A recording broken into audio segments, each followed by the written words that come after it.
Good afternoon. Welcome to the Midday Mull for Tuesday, the 2nd of February. In Mark's Gospel, chapter 5, we have a story of Jairus, a synagogue leader whose daughter is ill, desperately ill. So he finds Jesus and says, "Please come to my home and heal her." On the way, Jesus is in a crowd, and part of the crowd is a woman who's been subject to bleeding for 12 years. And we're told she'd spent all she could on doctors, and she hadn't got any better, she just got worse.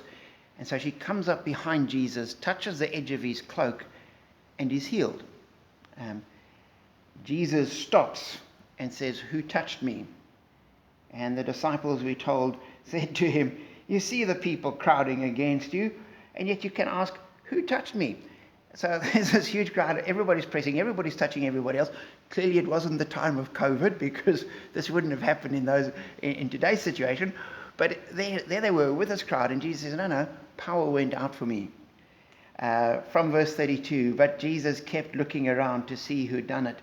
Then the woman, knowing what had happened to her, came and fell at his feet, trembling with fear, told him the whole truth. He said to her, "Daughter, your faith has healed you. Go in peace and be freed from your suffering." Now, I'd often thought, why did Jesus force the issue? The woman had been healed, just let it be. Let her go, you carry on with your thing, all would have been well. But it was pointed out that the bleeding she suffered from was a menstrual problem. And therefore, in terms of the ritual laws of the day, she would have been considered unclean. She wouldn't have been allowed into the synagogue. She wouldn't have been allowed to go to worship. People would have avoided her.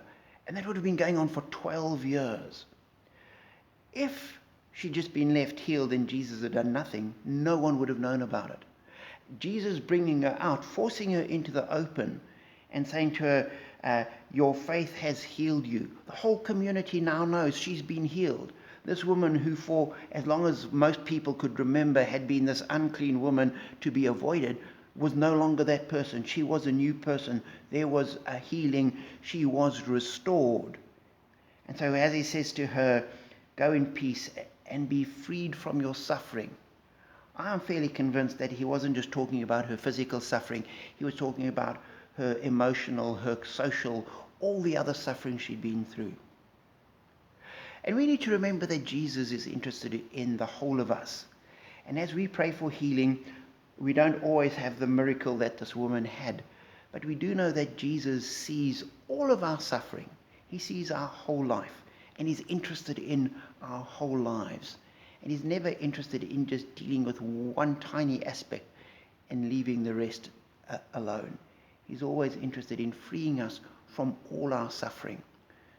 So whatever you're going through or not going through, or where you are and the people you know, be encouraged to know that Jesus sees the whole of us and is interested in all of us, and will restore all of us. Be encouraged, be strengthened, and be blessed.